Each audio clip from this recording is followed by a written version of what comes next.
Hello guys, welcome back to my channel. কেমন আছো তোমরা সবাই? আশা করি তোমরা সবাই অনেক অনেক অনেক ভালো আছো। আমি আজকে চলে গেছি ওর অফিসের সামনে, কারণ ওর অফিস থেকে যাওয়ার ছিল একটা জায়গায়। কোথায় যাওয়ার ছিল বলো তো? আমাদের নিউ মেম্বারকে আনার জন্য।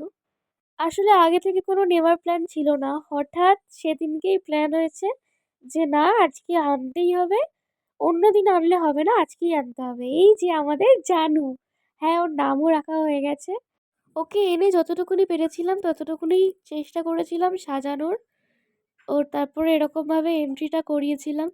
আর ব্যাটা ঢুকতে না ঢুকতেই ফুলটা মুখে দিয়ে দিয়েছে। তখন ও খুবই ছোট ছিল, একদম টলটল টলটল করছিল।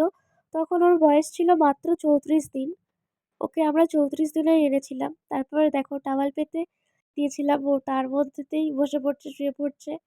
আর রাত্রিবেলা ওকে ঝুড়ির মধ্যে এরকম ঢুকিয়ে রেখেছিলাম। ঝুড়ি থেকে বেরোবে বলে কত চেষ্টা করছে। উফ, এত পাকা, কিছু বলার নেই। আমরা এখন থেকেই পেরেন্টস হয়ে গেলাম, পেট পেরেন্টস। তো এটা আমাদের কাছে একটা পেট না, এটা আমাদের একটা ছোট্ট বাচ্চা। আর সত্যি মানুষের থেকে এরা অনেক অনেক অনেক ভালো হয়, কোনো তুলনাই হয় না মানুষের সাথে ওদের। রাত্রিবেলা দেখি কুটুর কুটুর করে আওয়াজ হচ্ছে। ও মা, দেখি রাত 3:30-টের সময় জানু খেলবে বলে আলমারিতে টক টক টক টক করে আওয়াজ করছে।